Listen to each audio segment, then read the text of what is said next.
Hi beautiful people, welcome back to my YouTube channel. It's me guys, we Sanu and you are watching Sanu Non-Stop. तो guys again I'm back with another amazing video. आज की जो हमारी video है बाला Thackeray and top 10 interesting stories from his life find out here. Okay, तो फटाफट से video को स्टार्ट करते हैं. इनकी जो है वो मुझे सजेशन आई थी, मुझे इनका इतना नहीं पता. आप लोग मेरी हेल्प कीजिएगा, गाइड कीजिएगा कमेंट सेक्शन के अंदर. इनके बारे में जितनी भी बातें आपको मालूम है बता दीजिएगा. तो फटाफट से वीडियो को आगाज करते हैं. लाइक सब्सक्राइब शेयर करते जाइएगा. सेकंड चैनल का लिंक डिस्क्रिप्शन के अंदर है. जल्दी से वहाँ भी 1K सब्सक्राइबर कंप्लीट करवाएं. अभी तक 1K सब्सक्राइबर वहाँ पे कंप्लीट नहीं हुए. वीडियोस जो हैं वो वहाँ पर देखें, अच्छी आती हैं, फनी आती हैं. तो चलिए गाइस वीडियो को स्टार्ट करते हैं. बड़ा इनका आ रहा था, मतलब किस पे बनाया, इस पे बनाया, मुझे इनका नहीं इतना पता है. आई थिंक सो ये कोई. नमस्कार दोस्तों, मैं हूं मनीष और आप लोग देख रहे हैं हमारी खास पेशकश बाला साहब ठाकरे के 10 रोचक किस्से. दोस्तों, अगर महाराष्ट्र की राजनीति के बारे में बात करें और बाला साहब ठाकरे का जिक्र ना हो, ऐसा हो ही नहीं सकता. सीधी बोली, चेहरे पर आत्मविश्वास और लोगों को एकजुट करने का हुनर, इन्हीं विशेषताओं ने बाला साहब ठाकरे को महाराष्ट्र की राजनीति का अहम व्यक्ति बना दिया. बाला साहब ठाकरे का महाराष्ट्र के लोगों पर जो प्रभाव रहा वो वाकई देखने वाला था. आइए दोस्तों जानते हैं बाला साहब ठाकरे के बारे में 10 रोचक किस्से. बाला साहब ठाकरे के पिता केशव सीताराम ठाकरे संयुक्त महाराष्ट्र आंदोलन में प्रमुख रूप से सक्रिय रहे और महाराष्ट्र की राजनीति में अहम किरदार निभाया. केशव सीताराम ठाकरे ने अपनी ऑटोबायोग्राफी माजी जीवन कथा में लिखा है कि पहले उन्होंने पनवेलकर सरनेम को चुनना चाहा, लेकिन वो अंग्रेजी साहित्यकार मेघपीस ठाकरे से इतना प्रभावित थे कि उन्होंने अपनी आने वाली पीढ़ी के लिए ठाकरे सरनेम को चुनना पसंद किया. तो दोस्तों, अब तो शायद आपको पता ही लग गया होगा कि बाला साहब ठाकरे का नाम कैसे पड़ा. यूनिक नेम है. जब बाला साहब ठाकरे फ्री प्रेस जर्नल में कार्टूनिस्ट के तौर पर काम कर रहे थे तो उन्होंने कांग्रेस की नीतियों के खिलाफ कई व्यंग्यात्मक कार्टून बनाए.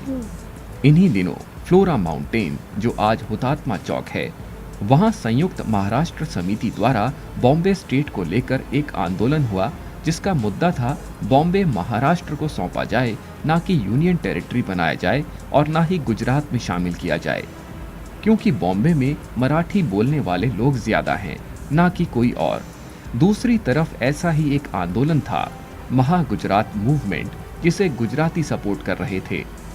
मोरारजी देसाई, जो उस समय के बहुत बड़े राष्ट्रवादी नेता थे और बॉम्बे स्टेट के मुख्यमंत्री भी, वो बांटने वाली राजनीति के खिलाफ थे. 21 नवंबर 1955 के दिन इस आंदोलन के दौरान पुलिस फायरिंग में 15 लोगों की मौत हो गई और कई लोग घायल हो गए.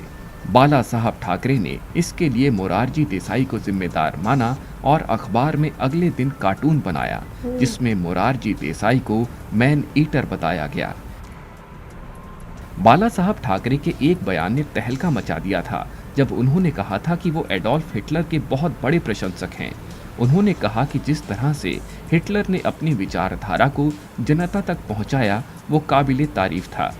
एक बार उन्होंने ये भी कहा कि मुझे लगता है कि मुझमें और हिटलर में काफ़ी समानताएं हैं. भारत को एक ऐसा लीडर चाहिए जो नरम भी रहे और वक्त आने पर जनता के लिए उसके एक हाथ में डंडा भी होना चाहिए. हालांकि 21 जनवरी 2007 में उन्होंने अपने इस बयान पर सफाई दी. उन्होंने कहा कि हिटलर एक क्रूर शासक जरूर था, लेकिन मेरी तरह वो भी एक कलाकार था. उसको देश और जनता को साथ में लेकर चलना आता था. हाँ, लेकिन यहूदियों का कत्लेआम बुरा था. हर इंसान में कुछ अच्छाइयाँ होती हैं, कुछ बुराइयाँ. मैं भी उससे अछूता नहीं हूँ. बाला साहब ठाकरे भारत और पाकिस्तान के बीच होने वाले क्रिकेट मैचों के बेहद खिलाफ थे. एक बार गृह मंत्री सुशील कुमार शिंदे ने कहा कि हमें पिछली बातों को भुलाकर एक बार फिर नई शुरुआत करनी चाहिए. उनका इशारा पाकिस्तान प्रायोजित आतंकवाद और सरहद पर रोज होती भिड़ंत को भूलकर भविष्य के निर्माण की ओर जोर डाला. इस पर बाला साहब ठाकरे ने उन्हें आड़े हाथों लिया और अपने अखबार सामना में उन्हें ऐसी गलती ना करने की हिदायत दी और साथ ही ये भी कहा कि वो महाराष्ट्र ही नहीं, पूरे भारत में कहीं भी भारत पाकिस्तान का मैच होने नहीं देंगे. ऐसा नहीं है कि बाला साहब ठाकरे की हर बात को महाराष्ट्र की जनता ने आंख बंद करके माना हो। एक बार शिवसेना ने युवाओं को वैलेंटाइंस डे का बहिष्कार करने को कहा और इसके विकल्प के तौर पर कोई और दिन चुनने के लिए कहा। युवाओं ने इसे पसंद नहीं किया। इसे इत्तेफाक ही माना जाए या कुछ और। अगले विधानसभा चुनावों में इसका उल्टा असर पड़ा और शिवसेना को विधानसभा चुनावों में कम सीटें मिली।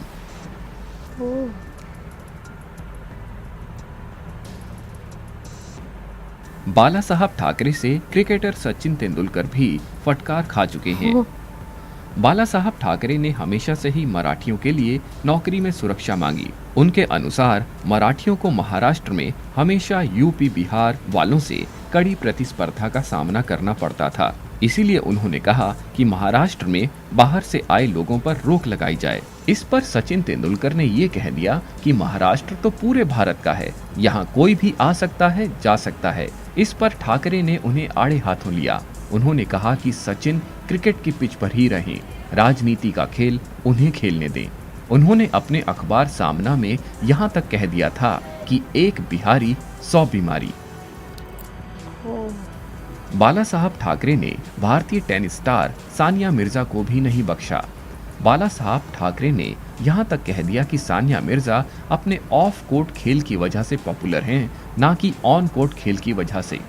सानिया मिर्जा अपने लव अफेयर्स और टाइट कपड़ों की वजह से ही मीडिया में सुर्खियां बनाती हैं, ना कि अपने उम्दा खेल की वजह से। अगर सानिया मिर्जा का दिल सच में हिंदुस्तान के लिए धड़कता तो वो किसी हिंदुस्तानी से शादी करती, ना कि पाकिस्तानी क्रिकेटर से। लेकिन फिर उनको धोखा भी तो मिला ना। बाला साहब ठाकरे का नाम पूरे भारत में तब और सुर्खियों में आ गया जब देश की फाइनेंशियल कैपिटल मुंबई में साल 1993 में दंगे हुए। बहुत से लोगों का मानना है कि 1993 के बॉम्ब ब्लास्ट के बाद हुए सांप्रदायिक दंगों में शिवसेना ने भूमिका निभाई थी। इन दंगों के बाद ही शिवसेना ने हिंदुत्व के एजेंडे की तरफ रुख किया।